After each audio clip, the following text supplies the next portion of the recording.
Selamat pagi pemirsa. Pekan lalu publik dipertontonkan dengan sikap yang jauh dari teladan oleh pimpinan tertinggi Komisi Pemberantasan Korupsi Firly Bahuri yang mangkir dari pemanggilan Polda Metro Jaya. Sedianya Jumat lalu, Ketua KPK akan diperiksa sebagai saksi dalam kasus dugaan pemerasan penanganan perkara korupsi di Kementerian Pertanian tahun anggaran 2021. Dan besok, Firly Bahuri dijadwalkan akan kembali dipanggil dan diperiksa di Polda Metro Jaya. Pemirsa, inilah editorial Media Indonesia edisi hari ini Senin 23 Oktober 2023 dengan tema Ironi Sikap Ketua KPK bersama saya Leonard Samosir. Dan Anda semua para pemirsa juga bisa ikut menyatakan pendapat Anda nanti dengan menelepon nomor telepon 021 583 99 100. Dan pemirsa, pagi ini telah hadir bersama saya anggota Dewan Redaksi Media Group Abdul Kohar. Mas Kohar, selamat pagi. Selamat pagi, Leo. Sehat-sehat, Mas? Sehat, alhamdulillah. Tidak dipanggil kemana-mana ya? Ya, enggak. Karena kita bukan... Dipanggil ke studio aja. Dipanggil ke studio. Kita akan membahas mengenai bagaimana sikap Ketua KPK yang kelihatannya menjadi ironis, kayak editorial. Pada pagi ini diberi judul Ironi Sikap Ketua KPK. Ini memang kan kita selama ini meyakini bahwa Komisi Pemberantasan Korupsi itu benar-benar mau menegakkan hukum, mau memberantas korupsi. Tapi ketika editorial mengatakan ironi sikap Ketua KPK, apakah yang dimaksudkan dengan ironi sikap Ketua KPK ini, Mas Kor? Ironi itu begini, Ketua KPK ini kan pihak yang harus menjadi teladan ketika dia sedang berada dalam perkara. Yeah. Teladan itu maksudnya bagaimana? Ketika dia dipanggil, maka dia harus datang. Secara gentleman dia datang.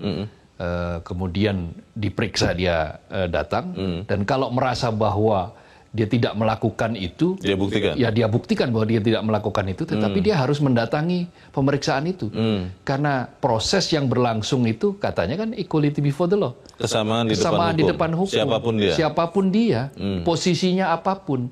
Nah buktinya Menteri Syahrul Yassin Limpo saja yang surat panggilannya besok malamnya sudah bisa langsung dijemput kok.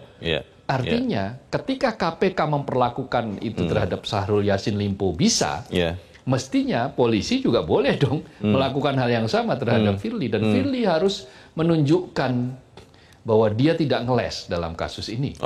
Untuk menunjukkan bahwa memang dia tidak bersalah. Ya berani saja. Kenapa? Alasannya ada agenda lain katanya. Agenda lain. Dan agenda lainnya juga tidak bisa disebutkan. Apa itu agenda lain?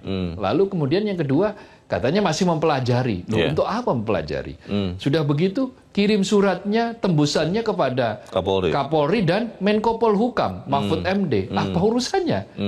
Harus pakai tembusan ke Menko Polhukam. Mungkin karena merasa lembaga yang memeriksanya itu ada levelnya di bawahnya begitu loh, Mas Kuar. Yang dikhawatirkan dengan tembusan itu ada upaya-upaya manuver-manuver politik yang hendak dipakai untuk ya ini kan dugaan. Ya, dugaannya seperti itu. Jadi itu yang harus dihindari. Kita akan bahas itu, Mas Kohar, dan pemirsa, inilah editorial Media Indonesia untuk hari ini Senin 23 Oktober 2023, ironi sikap Ketua KPK.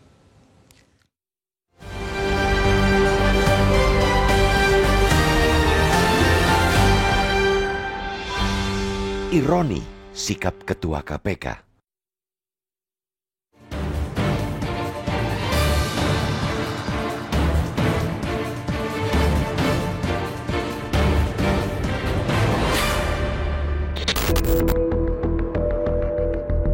Pekan lalu, publik dipertontonkan sikap yang jauh dari teladan oleh seorang pucuk pimpinan institusi penegak hukum.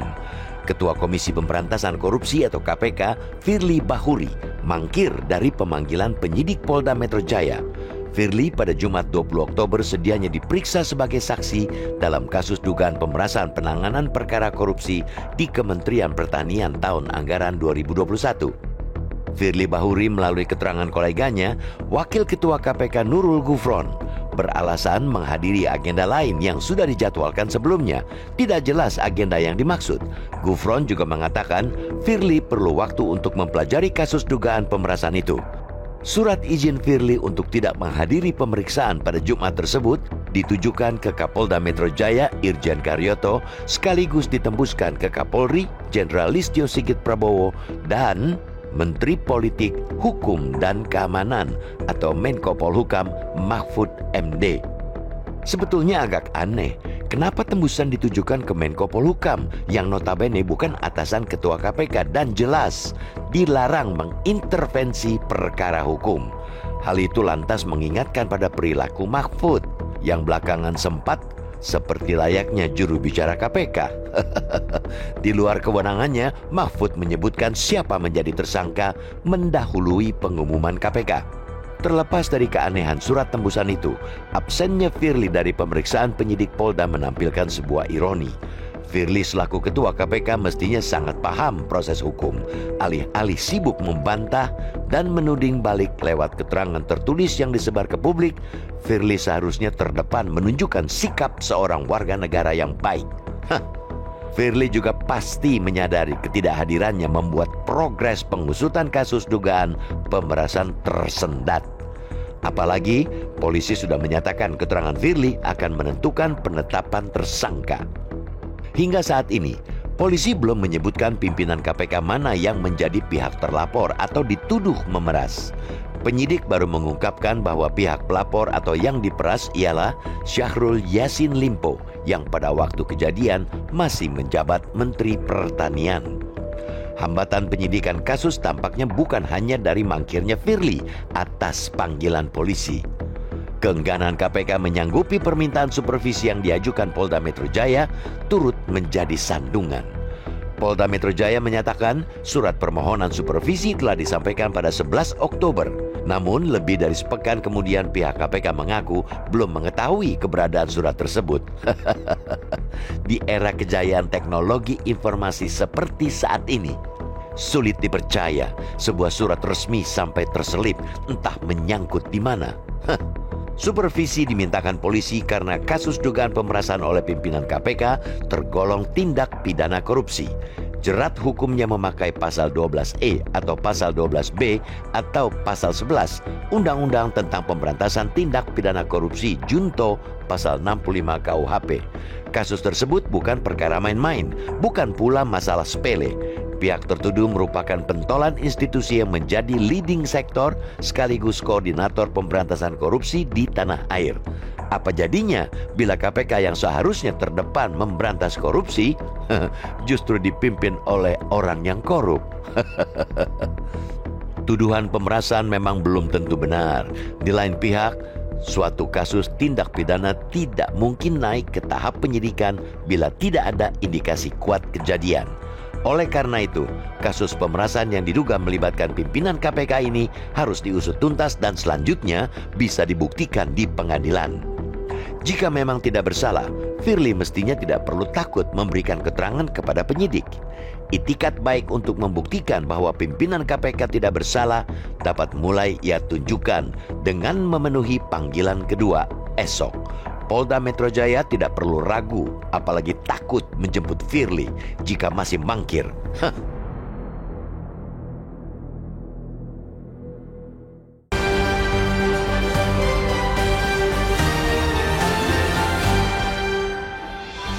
Anda bisa ikut menyatakan pendapat Anda di bagian berikut selepas jeda, pemirsa. Untuk saat ini, tetaplah bersama kami.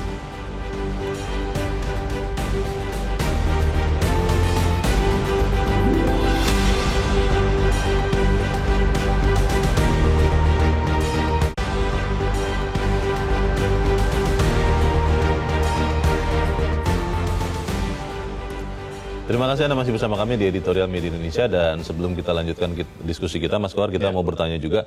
Saat ini kita sudah tersambung lewat saluran telepon dengan peneliti Indonesian Corruption Watch, Kurnia Ramadana. Mas Kurnia, selamat pagi. Selamat pagi, Bang Leo. Ya, Mas Kurnia, setelah tidak datang di panggilan hari Jumat pekan lalu, besok dijadwalkan Ketua KPK akan kembali dipanggil oleh Polda Metro Jaya. Dan kita tahu kalau panggilan ketiga tidak datang juga akan dijemput paksa. Pertanyaannya Mas Kurnia, apakah memang polisi tetap saja memberikan atau meletakkan kasus ini di level Polda, atau mungkin akan lebih jelas, lebih cepat seorang FB datang kalau kemudian diambil alih oleh level Mabes, mungkin Bareskrim begitu. Bagaimana Mas Kurnia? Iya, sejauh ini Bang Leo, sudah ada tim gabungan antara Bareskrim dan juga Polda Metro Jaya.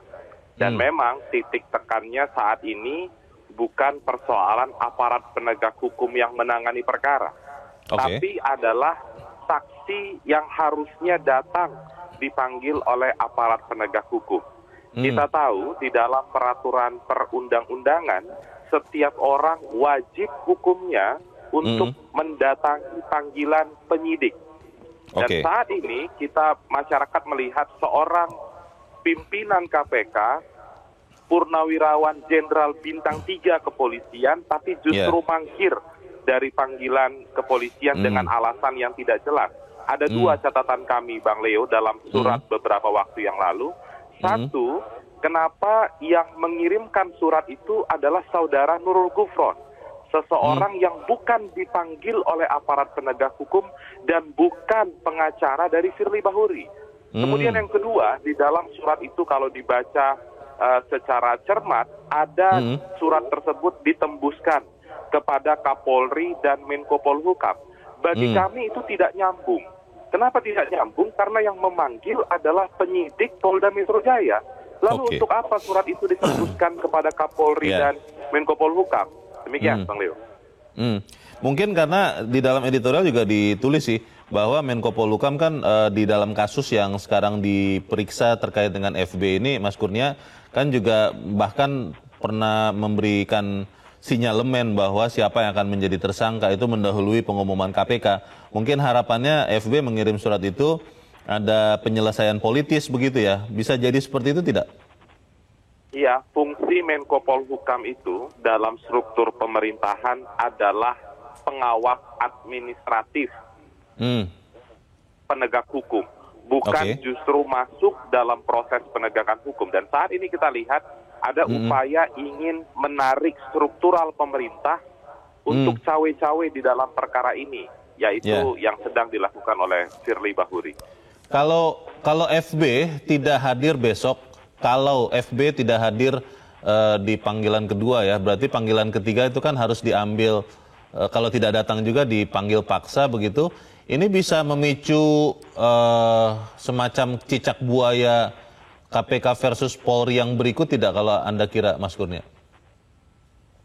Iya, saya rasa tidak ya. Kalau dulu cicak versus buaya itu kan ada upaya kriminalisasi dari salah satu penegak hukum kepada KPK. Saat ini kami rasa yang sedang dilakukan oleh kepolisian justru membantu KPK untuk membersihkan lembaga itu dari para koruptor. Siapa koruptor itu yang sedang diselidiki oleh KPK. Ada dua tindak pidana yang sedang diusut oleh Polda Metro Jaya. Satu, upaya pemerasan. Dua, bertemu dengan pihak yang sedang berperkara. Jangan lupa, Bang Leo, kasus ini sudah naik pada proses penyidikan.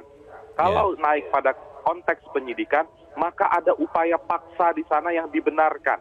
Jadi kalau dua kali saudara Firly Bahuri tidak datang memenuhi panggilan, maka kepolisian demi hukum sah untuk menjemput paksa yang bersangkutan. Bahkan, Bang Leo, kalau seandainya sudah ditetapkan sebagai tersangka, kepolisian bukan lagi menjemput paksa, tapi bisa menangkap yang bersangkutan. Menahan ya, langsung menahan bisa begitu ya? Benar, Bang Leo. Oke, kita tunggu berarti mengedepankan azas praduga tak bersalah, kita tunggu kehadiran FB dan juga sikap KPK yang saat ini masih salah satu lembaga yang dipercaya untuk memberantas korupsi. Untuk saat ini terima kasih peneliti Indonesian Corruption Watch ICW Kurnia Ramadana sudah mencerahkan kami pagi ini. Selamat pagi, Mas Kurnia. Kita kalau melihat, Mas Kuar, kalau seandainya besok itu kan rencana pemanggilan FB tidak hadir juga. Yang seperti tadi kita sudah bahas adalah jemput paksa. Tapi pertanyaannya, Mas Kuar, apakah besok belum dong? Oh iya, maksudnya yang panggilan ketiga setelah itu. Tapi pertanyaannya kan, kalau memang karena ada agenda, itu kan berarti memang bisa kita terima juga. Bagaimana? Ya, persoalannya agendanya apa?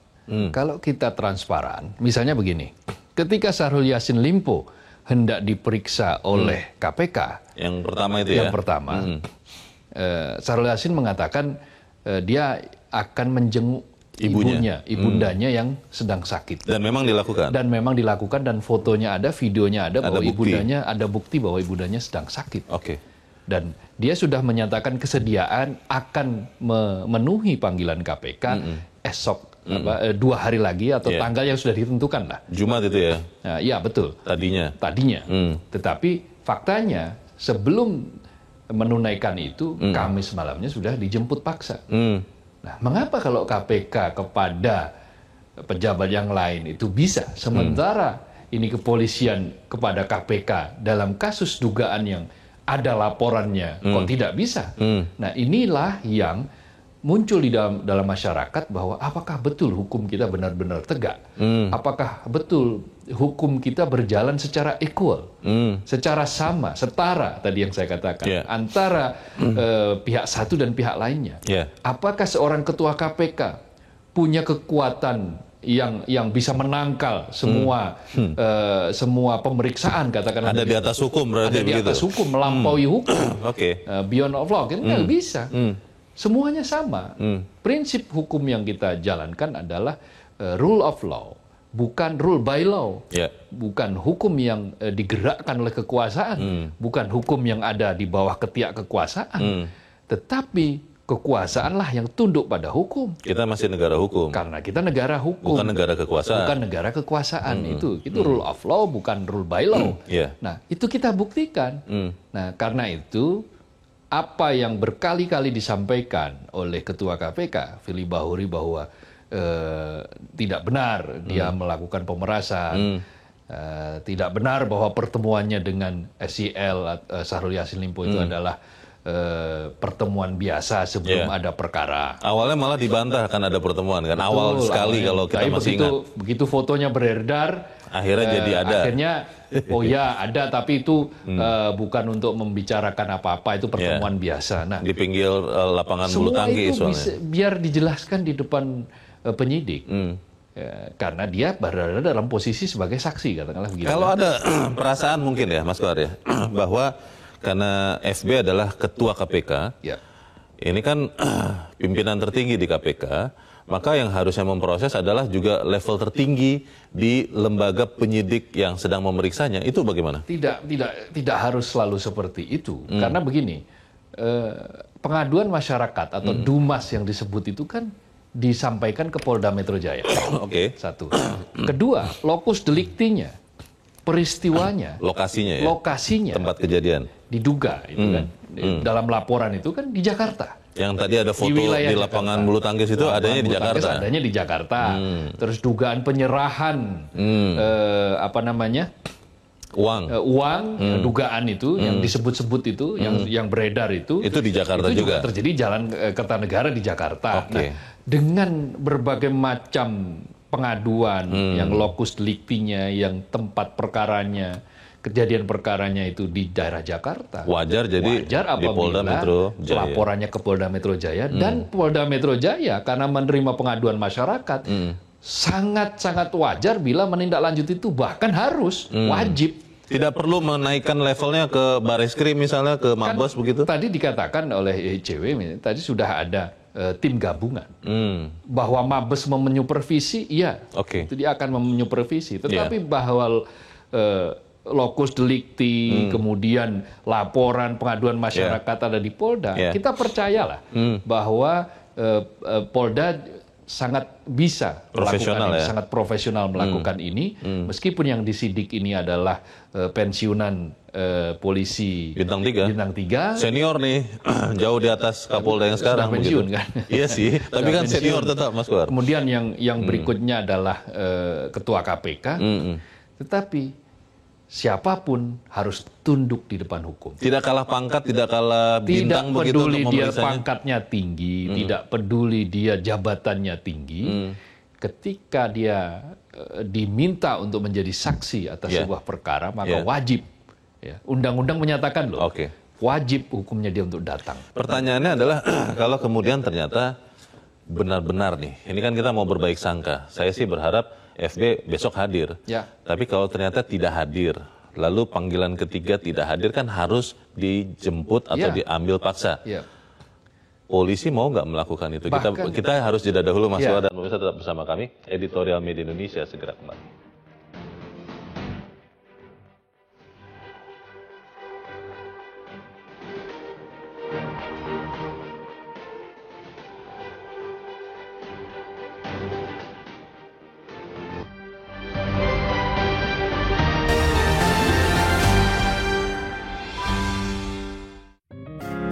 Media Indonesia mengajak Anda untuk mengakses fitur premium e-paper.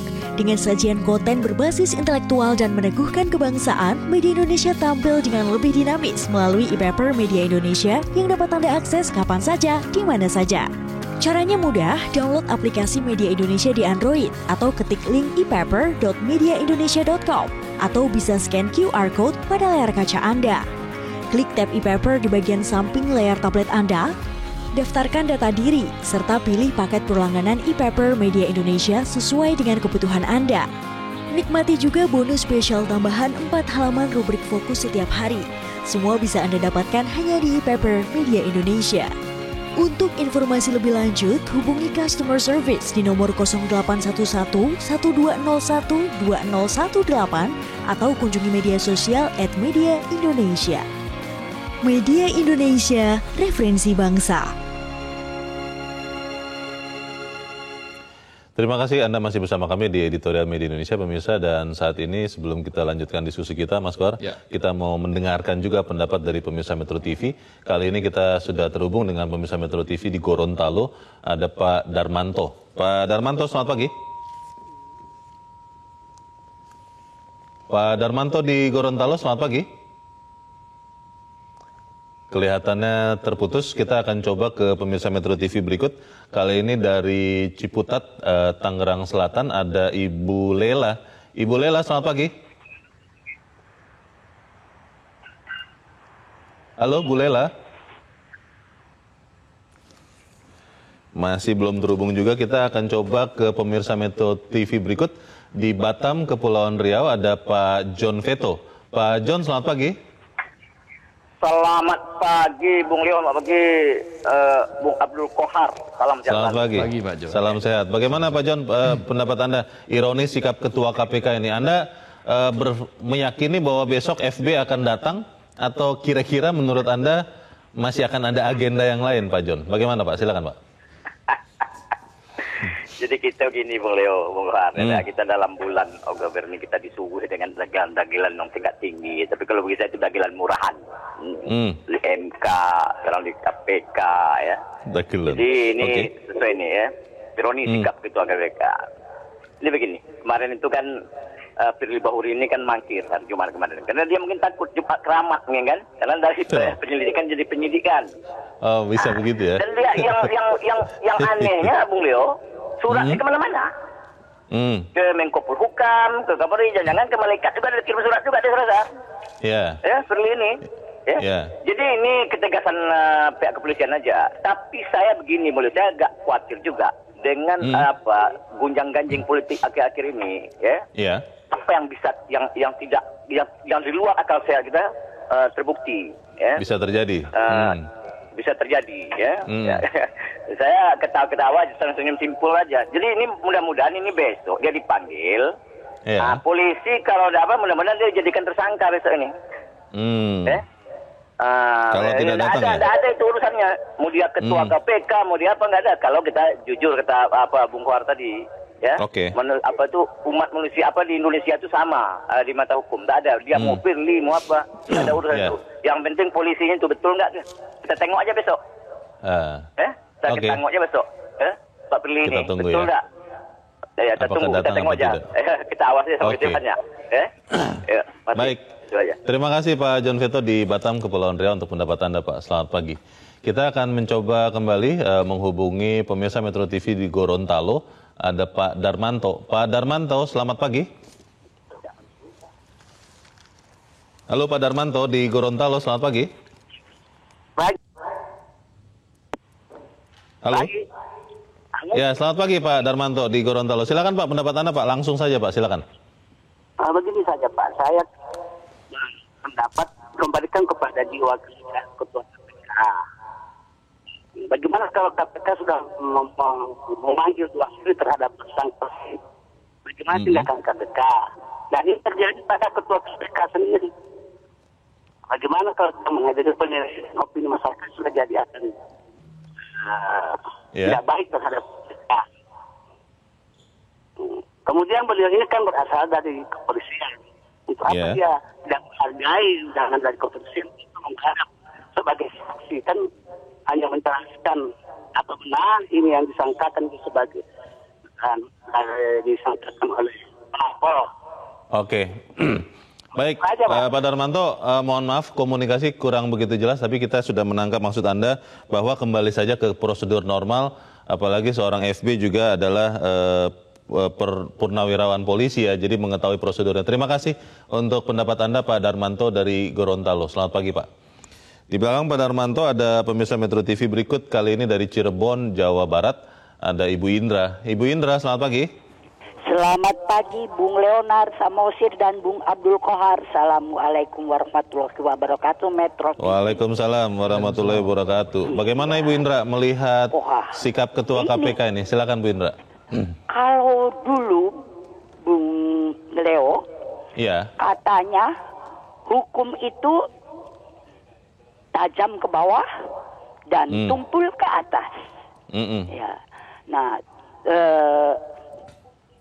tajam ke bawah karena masyarakat dianggap tidak mengerti hukum, jadi bisa jadi bulan-bulanan oleh para penegak hukum itu. Tapi sekarang lihat, mereka para penegak hukum itu sepertinya ingin membuktikan bahwa pelanggaran hukum itu hanya bisa terjadi bukan untuk penegak hukum. Penegakan hukum bisa dilakukan bukan kepada penegak hukum. Nah, itu lihat. Nah, mereka yang mengerti penegakan hukum, tapi justru mencari celah-celah bagaimana cara menghindari dari eksekusi penegakan hukum. Jeratan hukum ya? Iya, itu kan jadi membuat kita terpana. Itu saja yang bisa Bu Indra sampaikan. Beliau mudah-mudahan mereka sadar bahwa masyarakat Indonesia sekarang ini masyarakat yang sudah mengerti hukum. Terima kasih. Assalamualaikum warahmatullahi wabarakatuh. Waalaikumsalam warahmatullahi wabarakatuh. Terima kasih Bu Indra di Cirebon, Jawa Barat untuk pendapat Ibu. Selamat pagi. Para pemirsa melihat dengan jernih nih Mas Kohar dan masih yakin bahwa kepolisian akan bertindak apa adanya, tidak masalah siapa yang akan dipanggil, siapa yang akan disidik. Tapi kembali ke pertanyaan awal saya sebelum kita jeda tadi, apakah kalau FB besok tidak hadir, panggilan ketiga tidak hadir, itu Polri akan benar-benar dalam hal ini Polda Metro Jaya akan mengambil paksa seorang FB? Bahkan ada desakan dari Boyamin ya, dari Boyamin itu bahkan ada desakan tidak harus menunggu panggilan ketiga. Atas pertimbangan-pertimbangan hukum, pertimbangan-pertimbangan tertentu, ketakutan, katakanlah pertimbangan yang dianggap sebagai pertimbangan penyidik, bisa saja begitu besok katakanlah tidak hadir, malamnya bisa dijemput paksa, bisa saja. Meskipun itu nanti melanggar prosedur hukum acara. Buktinya Syahrul Yassin Limpo bisa dilakukan seperti itu.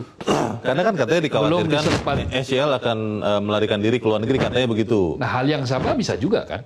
Bisa juga dikhawatirkan apabila nanti katakanlah misalnya kalau dianggap bahwa ini susah mencari-cari alasan, dikhawatirkan akan menghilangkan barang bukti. Menghilangkan barang bukti atau melarikan diri FB ini ya. Kemana itu kan, atau disembunyikan. Polda Metro Jaya bisa melakukan itu? Bisa. Penyidik bisa melakukan itu atas dasar penelitian objektif dari para penyidik. Artinya kalau kepada yang pejabat yang lain bisa, kenapa terhadap pejabat yang seperti ini tidak bisa? Jadi hukum itu yang namanya equal, setara itu bukan hanya membedakan antara atas bawah, tapi juga samping kanan, samping kiri. Sesama itu penegak hukum pun harus equal. Tidak peduli misalnya ini karena dia mau menangkap orang yang pandangan politiknya berbeda misalnya.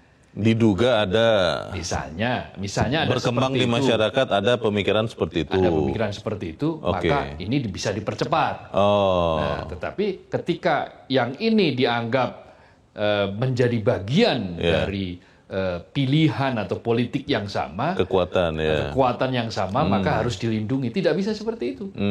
Hukum, kalau memang kita siap untuk menegakkan hukum seadil-adilnya, secara equal, secara setara, maka tunjukkan bahwa semua bisa diberlakukan secara sama.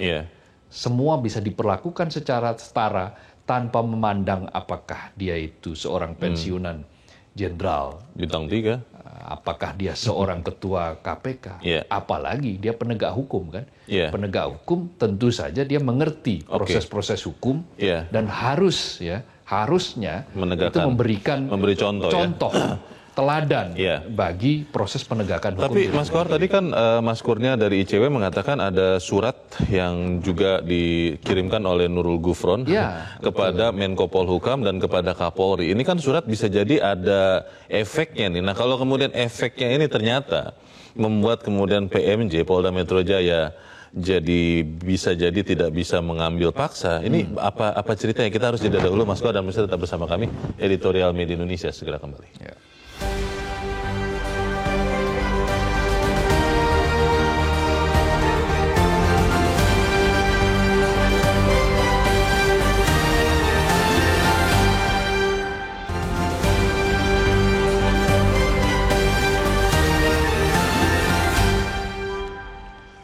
Terima kasih Anda masih bersama kami. Kita di bagian akhir dari diskusi kita pagi ini, Mas Kohar, dengan mengedepankan sikap praduga tak bersalah tentunya, dan kita percaya bahwa penegak hukum akan menegakkan hukum apapun yang terjadi. Tapi kalau kemudian surat yang dikirimkan KPK ditembuskan kepada Menko Polhukam, ditembuskan kepada Kapolri, ternyata memberikan dampak dalam tanda petik, ini kira-kira akan berujung tidak pemeriksaan atau penyidikan FB ini? Ya, hukum itu kan juga harus berlandaskan pada kewarasan. Nah, apakah kita ini masih waras atau tidak akan dibuktikan ketika nanti hal-hal yang misalnya katakanlah aneh-aneh, gitu kan, sesuatu yang tidak perlu, itu ternyata dikabulkan, ya berarti kita harus memeriksa kewarasan. Kewarasan Republik ini, kewarasan penegak hukum, kewarasan pejabat yang menerima itu. Tapi saya masih punya keyakinan, punya harapan bahwa ya pejabat, penegak hukum kita masih dilindungi oleh sikap waras tadi itu. Sikap menjaga muruah jabatan, menjaga hukum itu tegak untuk pada siapapun, tidak peduli dia lawan politik atau dia kawan, dia tegak ketika ada yang bersalah, dinyatakan bersalah, ketika dia harus memeriksa seorang yang harus diperiksa, dan yang diperiksa juga tidak perlu mencari siasat politik, tidak perlu mencampur adukkan antara penyelidikan, antara hukum dengan kehendak politik, jalan keluar politik. Itu kan yang diduga oleh berbagai komunitas anti korupsi, bahwa apa yang dilakukan oleh Firly, yang dilakukan oleh Nurul Gufron dengan memberikan tembusan kepada Kapolri dan kepada Menko Polhukam, itu dianggap sebagai siasat atau cara untuk mencari jalan keluar secara politis. Bermanuver begitu ya? Bermanuver secara politis. Nah, ini kan problemnya hukum. Nah, tapi kalau kemudian ternyata, Mas,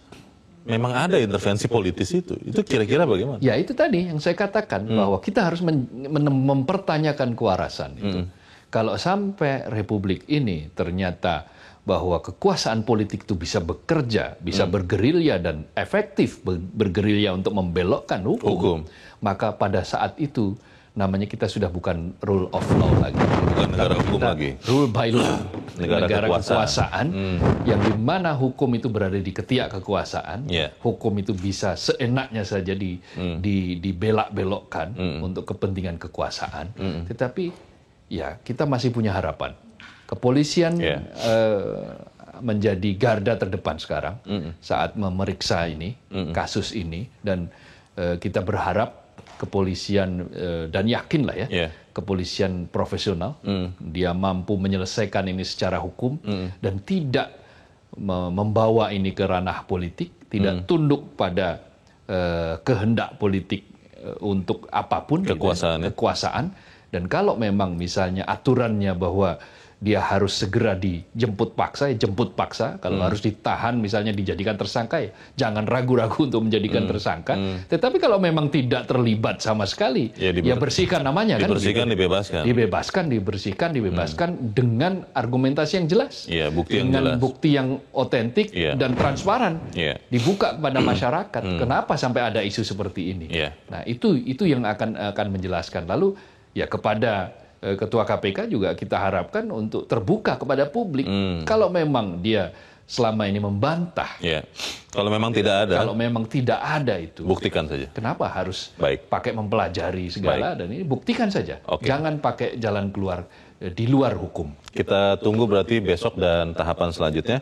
Semoga kemudian sikap Ketua KPK tegak lurus dengan sikap KPK untuk memberantas korupsi. Mas Abdul Qadir, terima kasih sudah hadir di tempat ini. Selamat pagi, Mas. Selamat pagi, Leo. Pemirsa publik, Anda dan saya tentu menunggu keseriusan dari Polda Metro Jaya untuk segera memeriksa Ketua KPK Firly Bahuri untuk mengusut tuntas dugaan pemerasan dalam penanganan kasus korupsi di Kementerian Pertanian.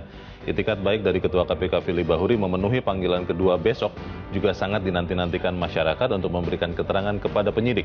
Jika memang merasa tidak bersalah, Firly seharusnya tidak perlu takut. Saya Leonard Samosi berterima kasih Anda sudah menyimak editorial Media Indonesia untuk pagi ini. Terus jaga kesehatan Anda, terus jaga nurani Anda. Selamat pagi, sampai jumpa.